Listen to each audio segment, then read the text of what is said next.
Hi, everyone. Welcome to the Immergence Show. Today, we're diving into something truly exciting, the evolution of storytelling and how narrative is transforming audience engagement in virtual worlds.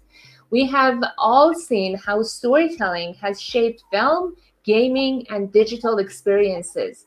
But as technology evolves, audiences don't just want to watch, they want to participate. So, how do we craft narratives that don't just tell a story, but create immersive interactive experiences that keep people engaged? To help us unpack this, we have an incredible guest today, an award winning actor, writer, producer, and media entrepreneur who is at the forefront of blending entertainment, gaming, and virtual experiences. From creating an award winning metaverse TV pilot to pioneering an interactive digital storytelling, they are redefining what engagement looks like in the digital age. We're going to explore why narrative is the key to make digital worlds feel real, how brands and creators can build deeper audience connection, and what the future holds for interactive storytelling. So stick around. This is going to be a fascinating conversation. Hi, B. Thank you so much for being here. How are you doing today? Absolutely. Thank you for having me. Doing well. The coffee cup is filled. I can't complain. How are you? Amazing. I'm doing great as well. Excited to finally have this, great episode with you. We have been in touch for a while. I've been attending your events. And for those of you who don't know, B is hosting a lot of physical events and virtual events called Meta Monday. I think they're once a month, right? Yeah, they're monthly events, either IRL, hybrid style actually, or completely virtual. Usually towards the end of the month, the second to last or the last Monday of every month. Beautiful. So those are like if they're physical, if they're local in LA, and virtual, obviously you can access everywhere, but they're usually through spatial. And yeah, lots of exciting things to cover today. And thanks to our amazing audience, Gabriel, Ian, Jean, everyone else who's tuning in live or watching our recording. We're so grateful for you to be back here with us and support this conversation. So put in your questions, comments, and we love your energy. All right, B, tell us more about your background. For those people who don't know you, tell us your story. Yeah, I mean, my story is pretty non-linear, but I've been able to find a way to make it make sense. Um, I've always been involved in or wanted to be involved in entertainment as an actor, as a writer, but found myself in New York City after college with a job in tech. So I fell into the tech space as a way to support myself financially while I did freelance writing, acting, what have you. And during the pandemic, I actually got a pretty traditional entertainment role as director of marketing at Daylight Studio, a boutique studio in the Hudson Yards.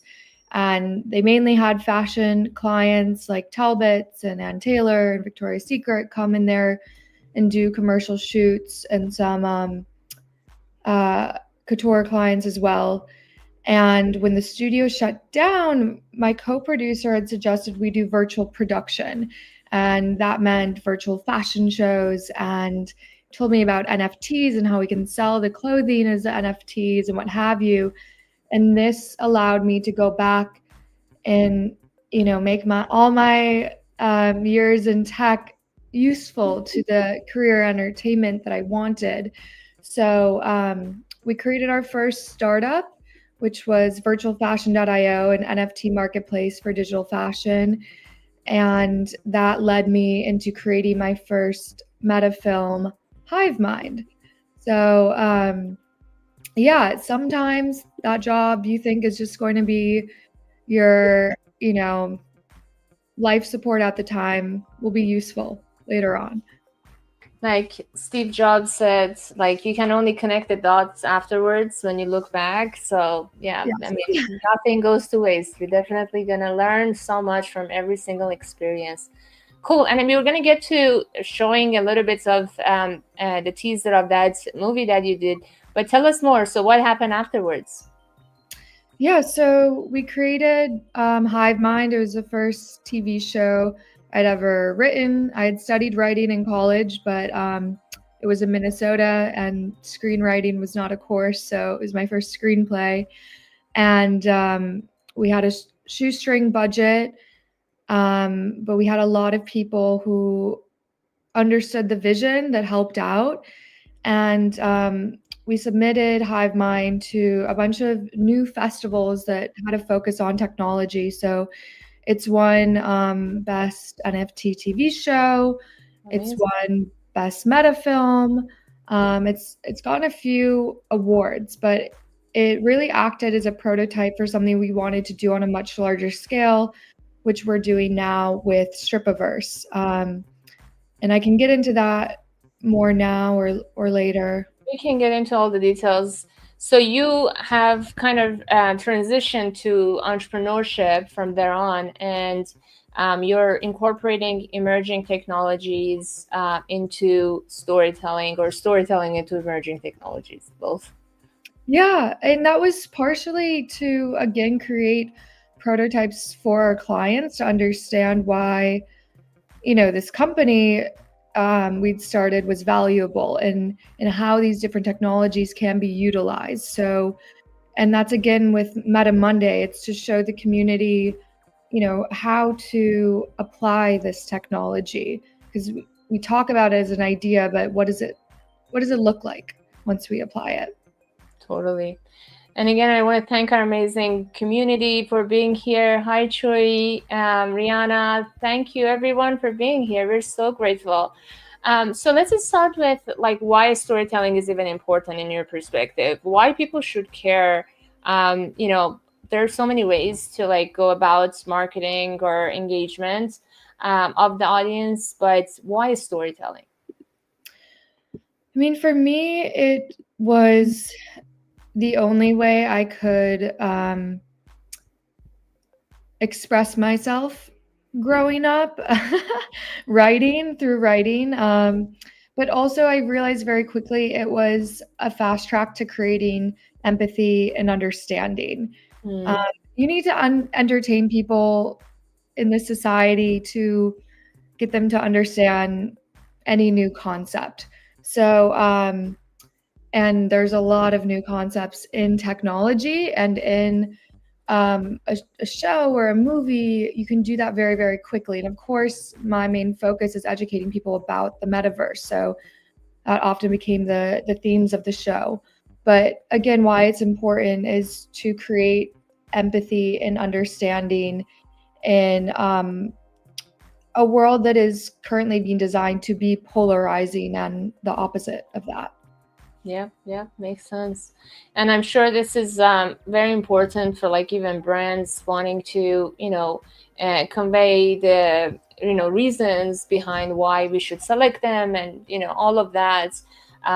Storytelling is just more memorable and engages more senses, right? Yeah, I mean, we're getting smarter in a lot of ways in terms of being able to tell when we're being sold something, right?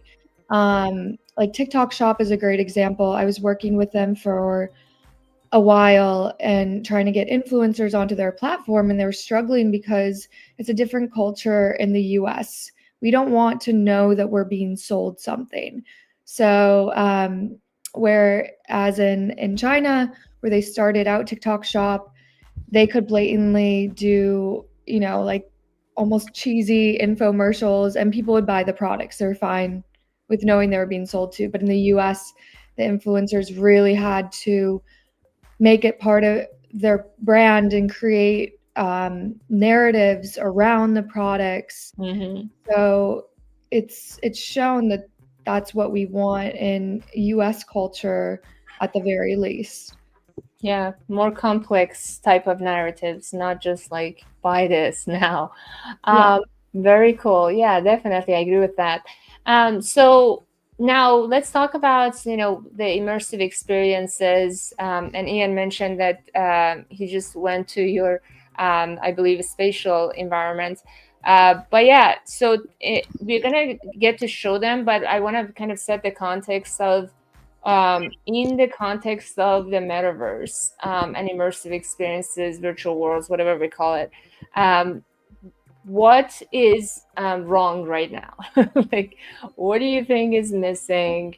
Why we haven't gotten to mass adoption? And what do you think is the way to go? I think what's missing is the content. You ask people what they watch on MetaQuest, and it's two categories. I think, horror games have been pretty successful in VR, and there's also maybe like it's been useful for meetings. I think people do YouTube, just watching the YouTube like in that kind of like a movie setting.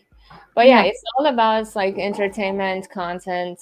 If there is no content, like it's kind of like Apple Vision Pro. Like what is justifying them to buy that high price item, or just tolerate something heavy on your face? Right. So there's only really a couple of things. So that's kind of why we started focusing less on digital fashion and our next project, Stripaverse, because to be frank, that's also what people were using VR for mainly. And it didn't align with our brand, the content that was on there.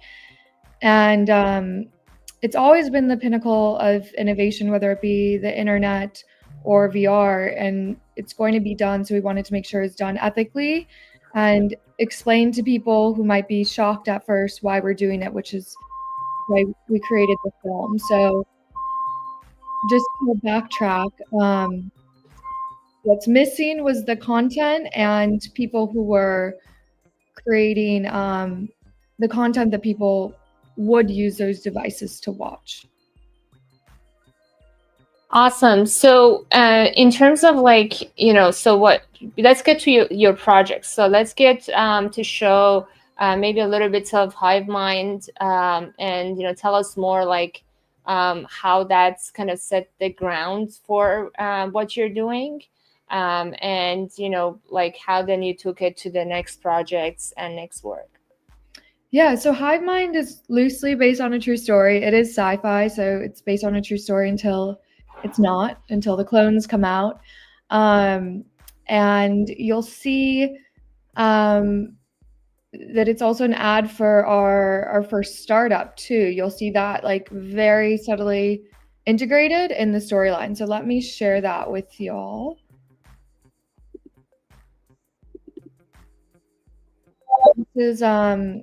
This is the trailer. So we filmed this in 20. Sorry, can you maximize the screen? Like absolutely. Screen? Thank you. Okay. So, what happened? I guess I need to get away from my mother.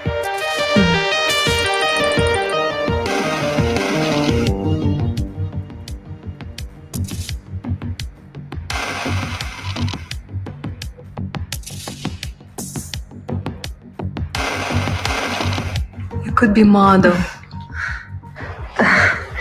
No. Make love to the camera, right there. Yes. Okay, Bella, take your top off now. What? You want to be a star, don't you? I have an idea. Can you make one that looks like Naomi Campbell? I can replicate any face and any place. But how do you replicate Naomi if she's not here? She looks just like the Avatar. I mean, the Avatar looks like Nika. Nothing looks like my Nika in real flesh. She looks like she made a clone of herself.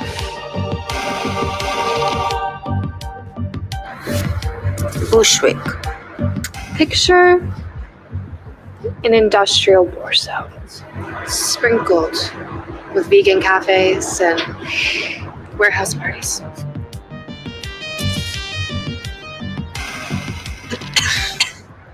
Don't tell my mother. Oh, Do you do everything your mom tells you? Give me that! Why? Just give it!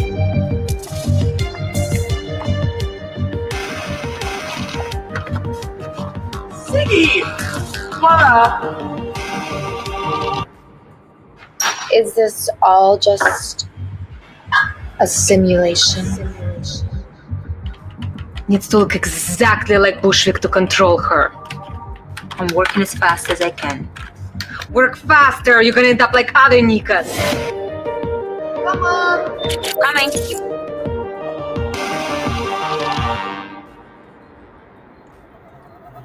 Amazing. Thank you. Cool. Do you want to add anything? Yeah, so you might have seen the framework in one of the earlier scenes of creating the digital twins. Yes. So that was a concept that we didn't even have we just had an idea for it. That was going to be the future of digitalfashion.io, and now we're actually have created that concept. So Amazing. even my own sci-fi, I'm inventing, like getting inspired for future inventions. That's awesome. So what happened to that digitalfashion.io? Like, what are you guys working on right now? Yeah, unfortunately, the NFT scene kind of crashed. Well, the market crashed a bit, and that really affected NFTs and those communities around them. So we decided to rework what our business was and expand it. And then from there, we went to another niche and a new IP. But really, by moving to LA, we were able to focus on more than just fashion and add film and virtual events to the different things we do for our clients and ourselves. Beautiful. And so now you have the spatial environments. Do you want to share your screen and show us that? Yes. Let me. And for those of you who can also join via the link that I believe we shared in the chat, go check it out for yourself afterwards. Tell us what's happening here.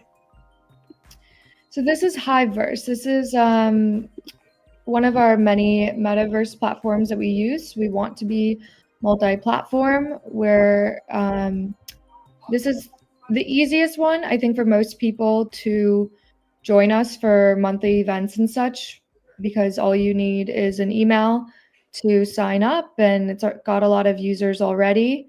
Sorry, do you mind making it full screen again? Yes. In the bottom right corner. Yep. Thank you. Amazing. So we've used this space for virtual workshops with Study XR. They are their own company that focuses on education in XR. So we have a room for them. So lots of branded opportunities, as you see. There's signs at the beginning for a virtual vigil that we built in honor of the LA fire victims. There's also some of our production work on display, so it serves as a digital portfolio. Got the party space. You can feel free to join and explore yourself. But yeah, this is our main space. And then we're also building on Pixel Canvas right now. They're different from spatial in that they're more realistic because they build using Unreal Engine, where spatial is Unity. The less. Yeah, we had Joey on the show before, so I think our guests, our audience, are familiar with them. Yep. Yeah, we're a tight meta community. Yeah.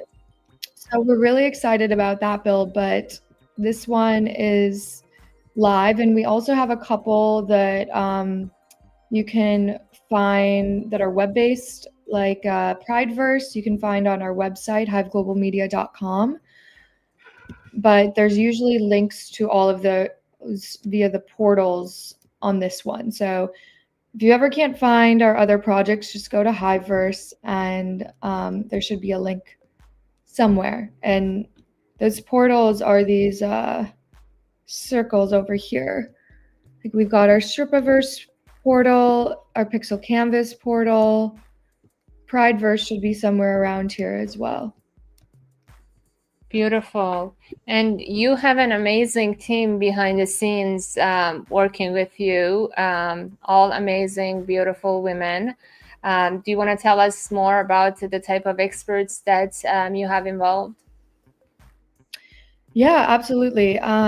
So Paris Holland and Catrice Ray are my co-founders, and Paris is the one building everything digital that you see. We do have Timu in New York who has helped out with our earlier builds, but these latest ones are all Paris. She's like 6 designers and developers in one. It's really incredible, and I think that's why I work with women. They tend to work harder because they've had to just to get the same opportunities. And Catrice's background is in events and education, and she's a musician herself. She's been involved in AI and NFTs for quite a while. So she fills in the gaps for Paris and I, helping out with operations, and originally started working with us on Meta Monday. Beautiful. So let's talk about, like how you are adding interactivity to these experiences. Is there anything for people to interact in these immersive experiences you're creating? Are you incorporating gamification? How do you see this being different from a 2D environment? Oh, there's so many different ways to interact. It depends on which metaverse we're talking about. Here in Spatial, it's been used mainly as an event space. So as you can see, we can share screens like the live stream right now. And I'm going to run over to the virtual visual we created during our Meta Monday event for the virtual visuals launch. A lot of alliteration.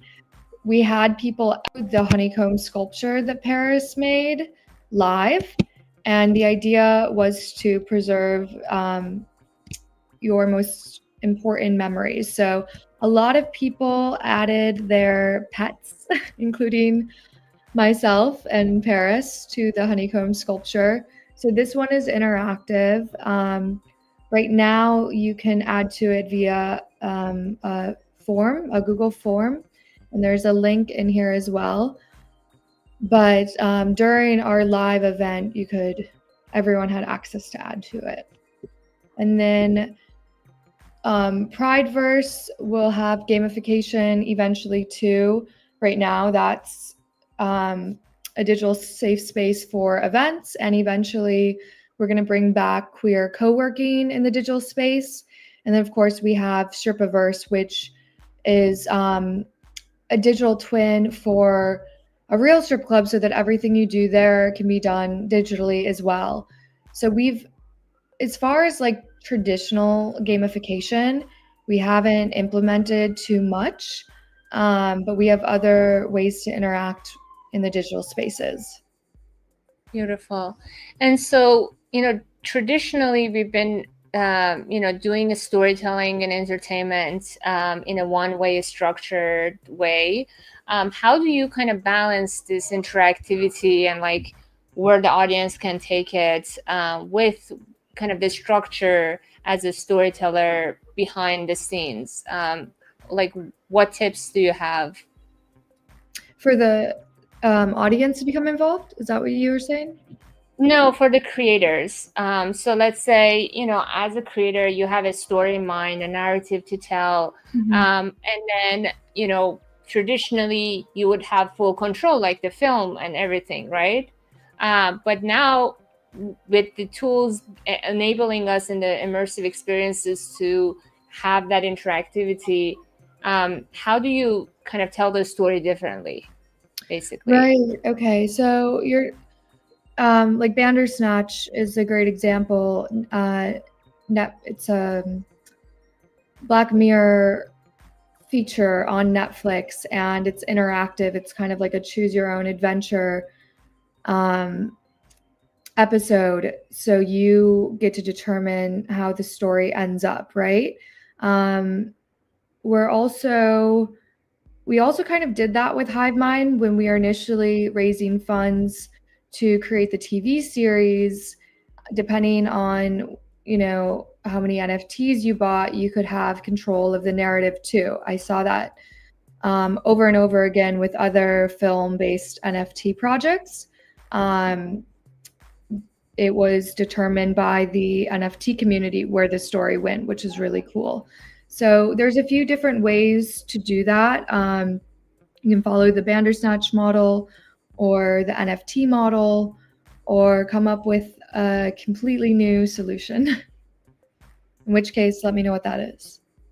Yes, that's really cool. Yeah, I would love to hear from our community in the chat if you guys have seen good examples of storytelling using these interactive tools and how this is different. So now we have also emerging tech in terms of like AI, and in gaming we have the UGC part. How do you see this play out in all of this? Are you guys already using any UGC or AI? Yeah, we do utilize AI in our virtual production flow, and it's so necessary because we're such a small team with just Paris doing all of our builds right now. And she's been able to do that because of certain AI plugins that exist in Unreal Engine and the other platforms she's using. So also on my side too, creating the narratives, creating the pitch deck, getting the analytics for things that don't really exist yet. We use Perplexity, which is similar to ChatGPT, in doing some of our research to get the numbers for these things for investors.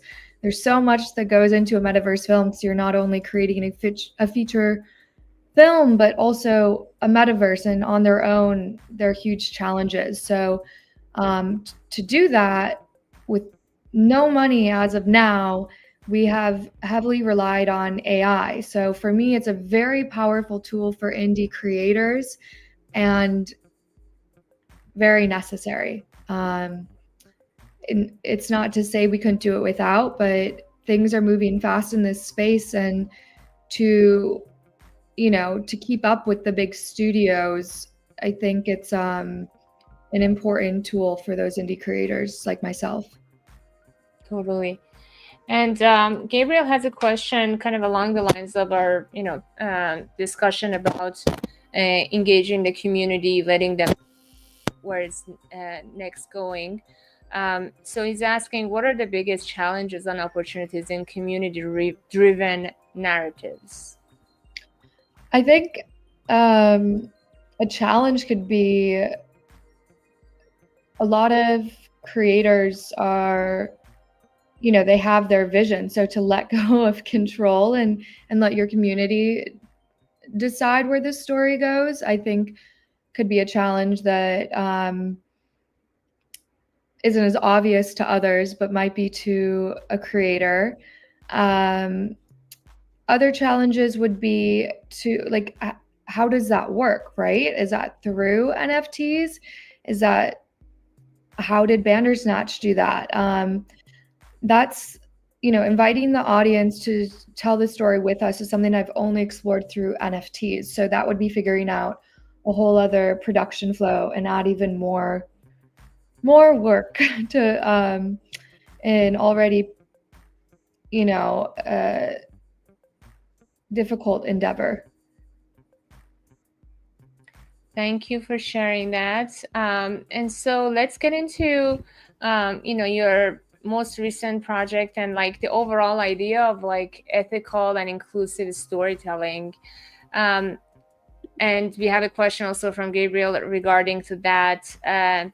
But in terms of identity being so important in immersive experiences, a lot of gamers have been, using gaming to kind of express themselves in a way that they want to be represented. How do you basically see that this digital storytelling is helping people find their voice? Yeah, well, this is where another example of where I didn't know dots were going to connect. When I got into this space, I'd completely forgotten about how I used to play The Sims growing up and virtual fashion games growing up. And even this one game was the Disneyland Fairies game. And that was where I first was able to explore my queer identity. Was, talking to another fairy in the game, and I was like, I think I might like girl fairies. And the fairy was like, cool, do you want to still collect acorns? And I was like, that went well. Yes, let's go continue on our fairy journey. So for me, like the metaverse has always been a safe space to explore my identity and giving me the confidence to do so in the real world too. I've always looked at the virtual world as not a replacement, but a blueprint for what you want to do in the physical world and to inspire others. A lot of times we need to see before we can believe. Mm-hmm. Yep, that's so true. Thank you for sharing that. And Choi is running for another meeting, but thank you for being here. We appreciate you. Thank you. Hi, Ope, and amazing folks that are tuning in. We appreciate you, and thank you for being here. And Ian has some great comments, like build a Web3 dashboard that allows multi-person activity, and softly in the, I can't really read that, have an avatar engagement based film event. Yeah, I mean, there's so many ideas, right, B, that like what you can do with these tools, combining it with traditional storytelling, and just take it to the next level. Absolutely. And, to be honest, some of those things I would need an explanation as to what they even are. There's so much tech out there. And right now we're trying to really narrow our focus as to not overwhelm our audience, because our goal is to bridge the gap between the mainstream. So it's like one concept at a time. For our new metaverse build, we aren't integrating a cryptocurrency until later. So I do think baby steps are important. But I welcome the ideas, and I'd love to chat more about what that would look like. Yeah, Ian is amazing. He is the Chief Innovation Officer at his sneaker AR company called Sneakar. So I highly recommend you guys chatting. And he's been on the show as well. So he's saying, I think so many found that so many examples in Second Life, open world, metaverse, extended digital twin moments. And obviously frictionless, seamless onboarding is very important. Thank you so much for sharing, Ian. So let's talk about, other projects that you had. You had Meta Memorial. Do you want to share any screen on that and tell us more about it? What was the purpose? What did you learn? Let me reshare this screen. Sorry, y'all, it's my first time. Take your time. StreamYard. Are you seeing the metaverse right now or no? No, I think you kind of unshared. So right. Okay, let me share it back again. Go back. Yeah, so for one of our virtual Meta Monday events, we did one called Virtual Vigil, where we launched the Meta Memorial, this honeycomb structure inspired by the survivors of the LA wildfires and anyone impacted.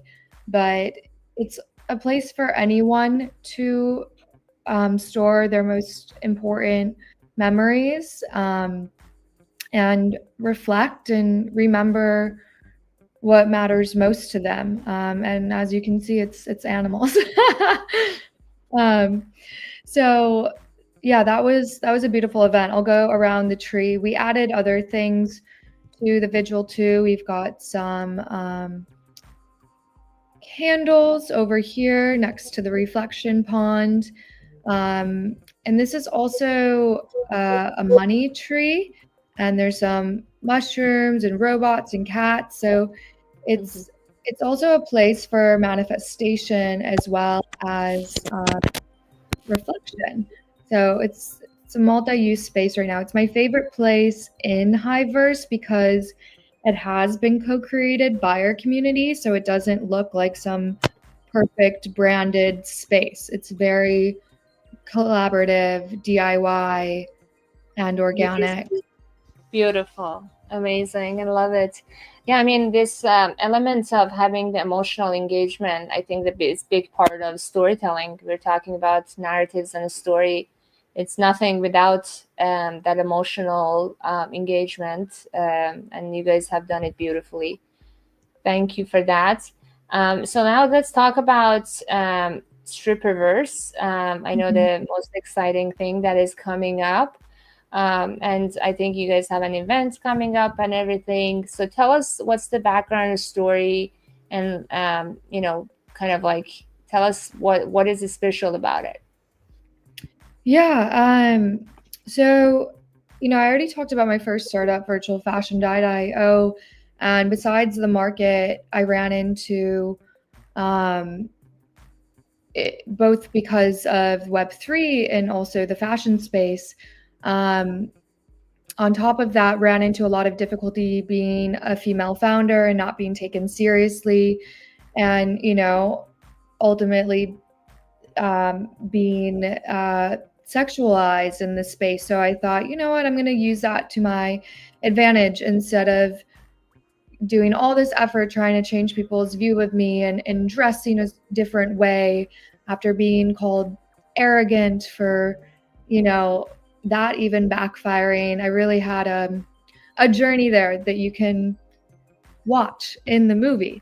So there's a few things that inspired it, but I, at the same time, because it's never just one thing with us at Hive, we realize like what gets people to use new technology, and it has always been, different things in the sex industry. It was porn that got people to use the internet, and it's been 9 times out of 10 very unethical. So I think us as female founders, given our experience, how we were treated in the tech space, we weren't going to let that happen again. We're going to take advantage of the fact that this is how you get people to utilize new technology, but change the narrative literally around that, and tell our journey as creators in this space. And through this, it's turned, as we've been interacting with the clubs and the dancers, we've learned so much, and that's added to the story, other people's stories as well. So me and a Hollywood writer got together and we co-wrote the feature film Stripperverse, which will be live action. And then Paris built the metaverse, and we finally have an interactive demo. We've had a couple of demos. The metaverse has been in development for 2 years now. But this one was built on Pixel Canvas, which is a white label metaverse platform. Joey Lee's a CEO, and you can use a Ready Player Me avatar to sign in, but the dancers are all hyper-realistic, custom-built avatars by Paris. So we have a couple in our demo. We mocapped real dancers' routines, and you'll see that in the demo too, which we're launching February 17th. So we'll host the event in our spatial metaverse, and we'll share screen the demo because it's not multiplayer yet, but it will be. So we'll kind of just share screen what that's going to look like. Very cool. Do you want to show us like a little teaser if you have any? Yeah, absolutely. Cool. I mean, it's a very interesting and different concept, and especially it's a beautiful angle to tackle this. So I'm excited about it, and that's coming up in a week. So very exciting stuff. Yeah, I mean, I think we definitely have branded ourselves like the Vice of Web3, of XR, etc. Meaning, our content is a bit edgier, but it's also just like based on our experience. So it's happened pretty organically. Let's see. Here is one visual. So this avatar, she's an alien. We're going to have different themed clubs in the Stripiverse. This one is Planet Pleasure. And so you can see her skin is purple. We'll have every skin color you can imagine, body shape, species, etc. It's a fun place of exploration, and we definitely encourage diversity in both our talent and users. Here's a photo of the build, and I think we're saving the demo for the 17th. So you've got to come to the event to see the demo, but here's a still from our AI teaser. Another way that we've utilized AI in our production flow is by creating a 40-second teaser for the movie so that we could, help better explain what this concept is, because it is multifaceted and it is brand new. Amazing. And are you engaging, like other creators into this space, or is it more like a movie? Like, what is the monetization or, engaging the community path? Yeah, so the metaverse itself, there'll be 2 membership types, freemium experience and premium. So a subscription-based model. There is live tipping for the dancers. We'll have branded experiences. You'll be able to purchase customizations for your avatar, hopefully buy food and drink in the metaverse too. And then eventually the platform will make money from having its own cryptocurrency. And then there's the user elected data collection as well, and our hybrid events. So we're monetizing this space in every way possible, which is a lot more than most platforms can. And that's also creating a multitude of revenue streams for a movie. Hollywood has had a very hard time, making a profit from their films, especially because of streaming platforms. So they have turned to gaming for revenue streams, and metaverse is, in my opinion, the future of gaming. It's immersive. And as far as collaborators, all of our talent, our dancers in the metaverse are based on real people, and they are making money off of their likeness being used. Yeah. I mean, I love that you guys are doing it ethical, but we've seen, like Ian mentioned, there had been Second Life, almost 20 years ago, and then VR chat is very much also full of like sexual content. Can you tell us a bit more about how this project is different? Yeah, I think so VR chat, I know that a lot of people have utilized the haptic suits to make it even more immersive. That means if an avatar touches you in the metaverse, you can feel it via your suit. There's gloves as well. And that said, the avatars there are pretty stylized, as we say. They're not realistic. So that's going to narrow down your audience that's interested in that. In our metaverse, we'll have both stylized and hyper realistic avatars. Some will even be photogrammetry scans, which are indistinguishable from like a video of a human. And then there's the strip club in Grand Theft Auto as well. I'm interested to see what the one looks like in GTA 6, but people are currently able to monetize in that space as well, and the avatars are very realistic. But again, these are just parts of these games, right? And they're more so created by the users than rather the platform's intention.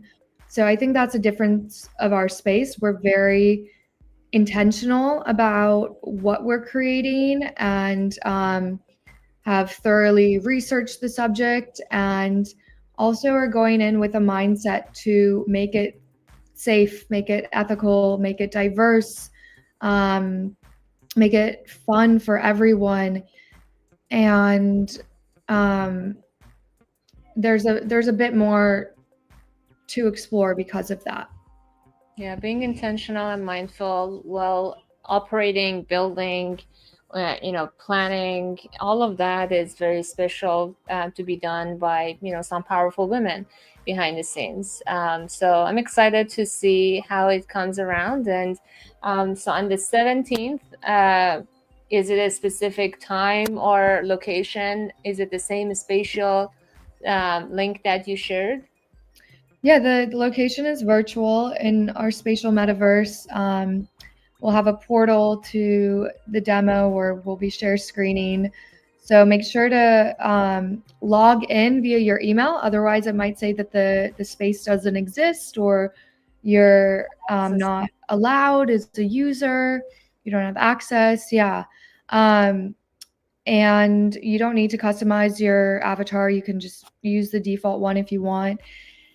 And it'll be from 7 to around 10 p.m. Pacific time on Monday, the 17th. Beautiful, exciting stuff. So now looking ahead, how do you see this audience engagement, storytelling, everything is evolving over the next 5 years with, the tech evolving so fast, and, the audience, kind of practices and experiences changing? I see a seamless flow, or a seamless integrated flow of all of this technology. I see, the metaverse and XR utilizing blockchain and AI all in one. And we right now, unfortunately, we've put blockchain on the back burner a little bit in terms of incorporating our cryptocurrency, but we are utilizing AI in the metaverse. Our avatars for now will be powered by AI. We'll train them to have the voice and the personality of the talent that exists in real life. And then eventually, it'll be blockchain based too. So again, a seamless integration of all three things without having to call them out on, oh, that's AI. That's, because we're already utilizing a lot of those things without calling it that. We've been using AI for a long time in many different ways. Amazing. So we're going to have AI powered NPCs, and then I would imagine the asset creation will be a lot more accelerated as well. So like as a user, you may want something and you can just like write a prompt and immediately get that item. And so lots of cool stuff coming, and you guys are going to experiment with that. Have you used like in-world AI for this AI-powered NPCs? Yes, I do. I think that is what we are going to be using. There's a lot of different options right now. We have done some stuff with Hollow AI as well. They are one of our community partners for Meta Monday. They give us a space whenever we do our in-person events, and their specialty is creating like the soul for the avatar, the personality and the voice. Yeah. I remember being at one of your events there. They do photogrammetry, and they also work with celebrities and really cool stuff. So hopefully we can have them on the show as well. And Ian mentioned safe training as well. I think so. Confidence breeds a safer dancing environment for the talent.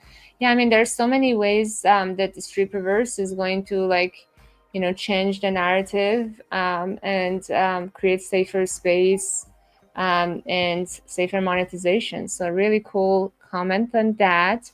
And then I'd love to add to that really quick. yeah. Because I got a question that disturbed me a little bit because I compared it to GTA. Someone who I was trying to explain what Shipperverse was going to do, and he goes, "Oh, can you kill the dancers?" And I was like, "No, we have a code of ethics in Shipperverse, and that's to promote, treating these dancers better and not murdering them." So we have different ways that are very creative to enforce that. And of course, you can go to GTA or another platform where there's maybe less rules, but we think that you're going to want to stay on ours because of the other things we have to offer that they don't. So there's subtle ways to create this besides just, partnering with real dancers, which would make us ethical, right? There is a code of conduct, and if you don't follow it, you're also not immediately banned. We're very much supporters of restorative justice, and we have a unique way of doing that in the metaverse. Amazing. Can't wait to see it and experience it.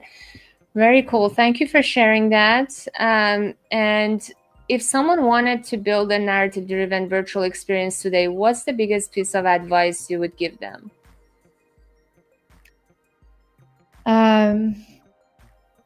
Don't do it alone. Reach out to your Discord groups, your Telegram groups, and get as many people interested from the start to help you. Don't be afraid to ask for help. It's collaboration. Everyone is getting something out of it.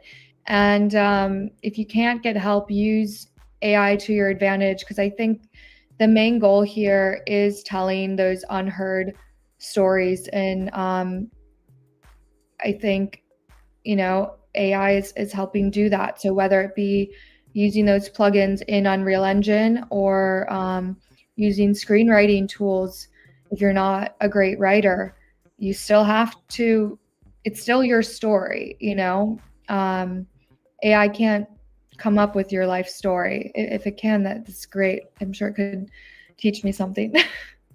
Amazing. And are there any emerging technologies or storytelling techniques that excites you the most right now? Yeah, I mean, it's been around for a while, but we have been waiting for it for so long. The fact that it exists now still blows my mind. And that's one of the plugins for Unreal, where you can, type in the 3D scene that you want, the 3D environment you're trying to create, like this pink bedroom with Y2K decor, etc. And it creates a 3D asset. Using AI to create 3D assets blows my mind, because it is so hard for someone like me. Paris is a savant and she can do anything in 3D, but for someone who's more focused on the production side of things, I don't even know where to begin for that, and it's so tedious. So that's my favorite tool right now. Asset creation, yes, definitely. And in terms of the Hollywood as a whole, you have been involved with the traditional entertainment. How do you see them embracing these new technologies? Do you see that coming? I mean, I've seen some movies that actually created parallel Roblox activation, and especially if it's focused on the younger generation. But where do you think this is all going? Do you think that they're opening up and embracing these, or not anytime soon? Yeah, I think the larger studios and productions, they'll do it if it's trending. They got involved in NFTs when it was trending. Stranger Things, I think they still have an immersive experience that's done really well. A bunch of people bought land in Decentraland when that was popping off. But it's, these trends are going to be created not by the large studios, but the smaller creators. So as long as the content is entertaining, I think everyone will follow suit. So yeah, it's up to you guys to make sure that happens. Beautiful. And what's next for your organization, your team, and yourself? How we can all support you beyond, this event coming up next week? Where people can find you. Yeah, support in the form of social media is always accepted and free and easy. We are at Hive Global Media on all platforms. My personal account is the B Davies on all platforms. Our website, hiveglobalmedia.com. Follow me on LinkedIn. And other forms of support. I mean, we are looking for investors for our projects. So, money is always a great one too. Or share the project. If we have traction, if we have viewers in our metaverse on our website, all those analytics help lead towards investment.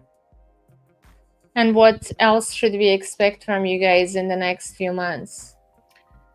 I mean, we're very hyper focused on Stripiverse. That's our main thing, is getting that film in pre-production and out of development. And same with the metaverse. We want to launch the demo and make it multiplayer so that you can actually start playing in it on your own. That will be coming up, but also we're always creating things based on what's happening in the world. Like the Meta Memorial wasn't something we planned to do, but saw a need for it based on what was going on. And Paris created that in a day. So there'll always be new stuff popping up. So make sure to follow to keep up. That's amazing. Yeah, I mean, that's the beauty of these tools, right? Because now you can iterate so quickly. Previously, if you were like doing, traditional production, it would have been months, if not years, before you can tell the story about the recent events. So that's the exciting part. Thank you so much for that. And Ian is saying, there's a AGI is gonna come in, and there's gonna be a lot of cool stuff happening, and it's always exploitation before adoption and social Not proof. in the Stripiverse. We're changing that narrative. It doesn't have to be. Yes, it doesn't have to be. It's all about, I think, having you guys as the creators, and setting the foundation. It really makes a difference. A lot of times these platforms like Second Life and VRChat and other places have been built by folks that really didn't care as much about the ethics, and the safety is the last thing to worry about, if any time they want to worry about it. And we are seeing already Meta is removing fact checking, and a lot of these platforms are actually going backwards. So let them do that, and the people who care should come to our platform, and they'll see that they made the wrong choice. there's a difference. Yes, you can stand out by doing the good things in this wild world that we're in. Thank you so much, B. This was amazing. Thank you to our amazing audience, community, Gabriel, Ian, Jean, Chewy, Chris, everyone who tuned in. We're so grateful. And everyone who's watching the recording afterwards, please come back every Tuesday. And don't forget to check out the Stripiverse demo on the 17th at 7 p.m. PST. at the spatial link that is in the chat. Maybe B, you can put it also in this chat so we can have it on YouTube as well. And yeah, definitely follow B and be back for the next episode of the Immergence Show. Thank you so much, B. Have a Thank beautiful rest of your day. You too. Thank you so much for making this space for myself today and everyone else. I You're love an what you're amazing doing. leader. I appreciate you and your amazing team. You're all very powerful, strong women that I would love to support as much as I can. Thank you so much. Have a beautiful rest of your day, everyone. Take care. Bye.